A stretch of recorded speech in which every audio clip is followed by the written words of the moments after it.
की गोपियां बड़े सुंदर भाव से चल रहे हैं। हम रोज तेरे घर आते हैं, हम रोज तेरे घर आते हैं, कभी तुम भी हमारे घर आया करो, कभी तुम भी हमारे घर आया करो। नाथ कब आओगे? अरे नाथ आए चाहे न आए, लेकिन तुम्हें देखो अपने शरणागत ने बुला लिया। ब्रज की गोपियां जब चली और जब चलते चलते चलते चलते मार्ग से ठाकुर का दर्शन कर लिया। कैसे दर्शन किया? वटवृक्ष के नीचे कन्हैया बैठे हैं, वटवृक्ष के नीचे बलराम बैठे हैं और ब्रज की गोपियां ठाकुर का दर्शन कर रही हैं। कैसे हैं गोविंद, कैसे हैं गोपाल, कैसे हैं मुरली वाले, कैसे श्याम सुंदर? श्यामम हिरण्यवर्धन बरमाल वरहम, धातु प्रबाल नटवेद मनोव्रतांते। श्याम वर्ण के बलराम जी, श्याम वर्ण के मेरे कन्हैया, गौर वर्ण के बलराम जी दोनों का दर्शन कर रही है, आनंदित हो रही है, प्रसन्नचित हो रही है, बार बार प्रणाम कर रही है, बार बार वंदन कर रही ब्रज की गोपी। अब वंदन करते करते करते जैसे कन्हैया के पास में पहुंची तो कन्हैया ने भी वैसे ही वंदन किया। गोपियां जब पास में आई तो ठाकुर ने अपने आसन को छोड़ दिया और आसन छोड़ करके खड़े हो गए गोविंद, और खड़े होकर के ब्रज की गोपियों को निवेदन करने लगे। स्वागतम ते महाभागः अश्याम करवाम किम, यन्नो दीक्षया प्राप्ता उपन्नामिदं विवाह।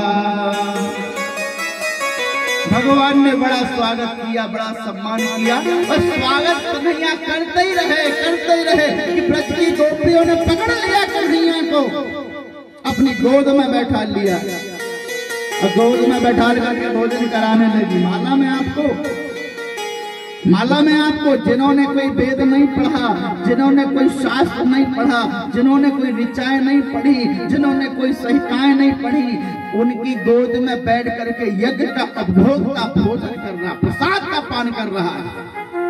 अब बेचारे जो वेद पढ़े हैं, जिन्होंने शास्त्र का अध्ययन किया, वो दीवार में अपना सिर पटक रहे हैं। दिग्वृतम दिग्व्य बाहु ज्ञात्वा दिक्कुलम दिक्रिया दीक्षः, मेरे कुल को धिक्कार है, मेरी क्रिया को धिक्कार है, मेरे वैभव को धिक्कार है। हम परमात्मा से विमुख हो गए, हरि से विमुख हो गए। क्यों हुए?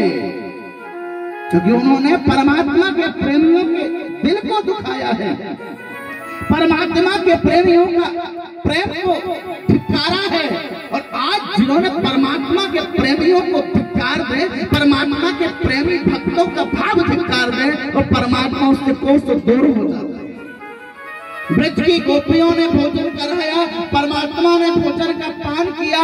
भोजन कराने वाली भोजन करा रही है, भोजन करने वाले जगत के पिता भोजन कर रहे हैं। अच्छा देखिए, भोजन करते करते करते करते कन्हैया ने कहा अब तुम जाओ। ब्रज की गोपियों ने कहा कहाँ जाएं? जाए तो कहाँ जाए नाथ? बोले जहां से आई हो वहीं जाना है। ब्रज की गोपियों ने कहा बिल्कुल नहीं जाएंगे। बोले क्यों? बोले जब मैं आ रही थी ना तो मेरे पति इशारे से पूछ रहे थे। बोले इशारा क्यों कर रहे थे? बोले बेचारे करे क्या, यज्ञ मंडप में बैठे थे ना, तो यज्ञ मंडप में बैठने वाला व्यक्ति, हवन देने वाला व्यक्ति कुछ नहीं बोल सकता। जैसे कि अब हम किसी को कुछ कहना भी चाहते हैं तो नहीं बोल सकते, क्योंकि कथा बोलेंगे कि कुछ और बोलेंगे।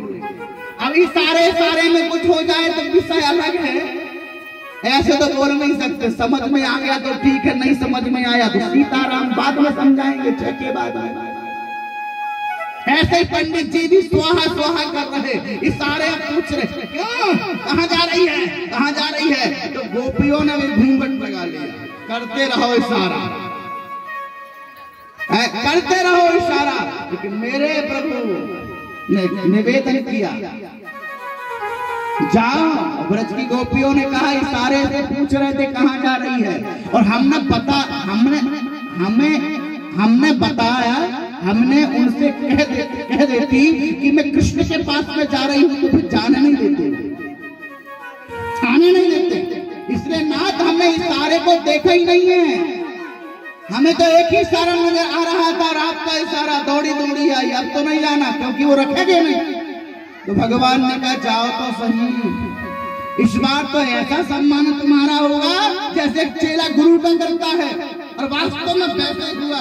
ब्रज की गोपियां जब जाने लगी तो बोले, नाथ जाने की इच्छा तो नहीं होती है, आप कहते हो तो चली जाती हूँ, लेकिन आपको पाने के बाद, आपसे मिलने के बाद, आपके रूप का दर्शन करने के बाद अब कुछ दिखता नहीं है। अब तो लगता है आपके चरणों में लगी रहूं, आपके चरणों का जाप करती रहूं, आपके चरणों का वंदन और अभिनंदन करती रहूं, बस कुछ नहीं लगता।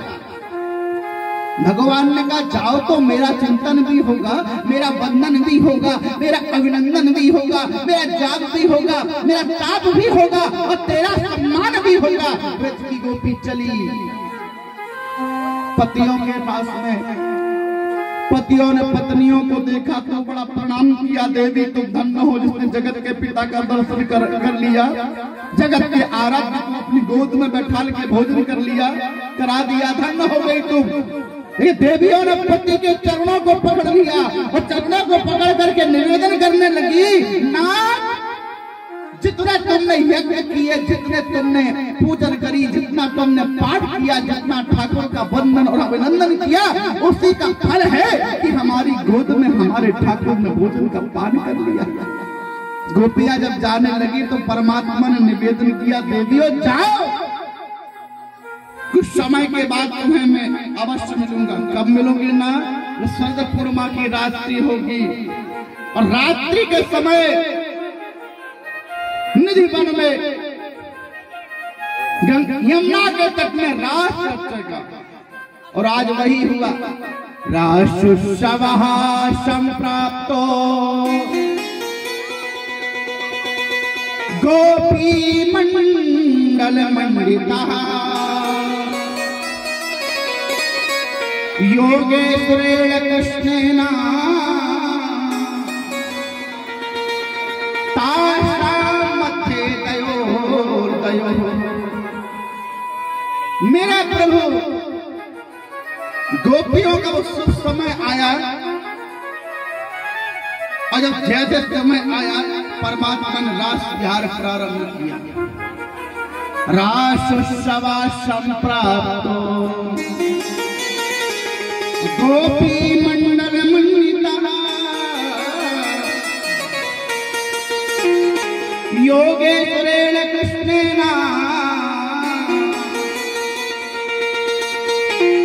तासां मध्ये दयोर्दयोः। इतना सुंदर भाव है, इतनी सुंदर दिव्यता, इतनी सुंदर लौकिकता, इतना सुंदर भाव। गोपियां गई, लेकिन बस उसी दिन का चिंतन कर रही है, उसी दिन का वंदन कर रही है, उसी दिन का अभिनंदन कर रही है। कब आएगी वो शरद पूर्णिमा की रात्रि, कब होगा वो पूर्णिमा का दिव्य उदय, जिस समय ब्रज के नाथ के साथ में हम रास विहार करेंगे। और आज मालूम है, जैसे वो शरद पूर्णिमा की रात्रि आई, ब्रज की गोपियां निवेदन कर रही, नाथ कृपा करना। लेकिन कथा के माध्यम से मैं आपको बताना चाहता हूँ कि मेरा निवेदन है, मेरा वंदन है, मेरा अभिनंदन है कि भगवान श्री कृष्ण द्वारिका नाथ ने ब्रज की गोपियों के साथ में रास विहार किया। पर इतनी सारी ब्रज की गोपियां कहां से आई हैं? प्रश्न खड़ा होता है। परमात्मा श्री राम जी का जब वनवास हुआ, और राम जी जब वनवास गए किस वेश में थे? राम जी किस वेश में थे? तापसी भेष विशेष उतापी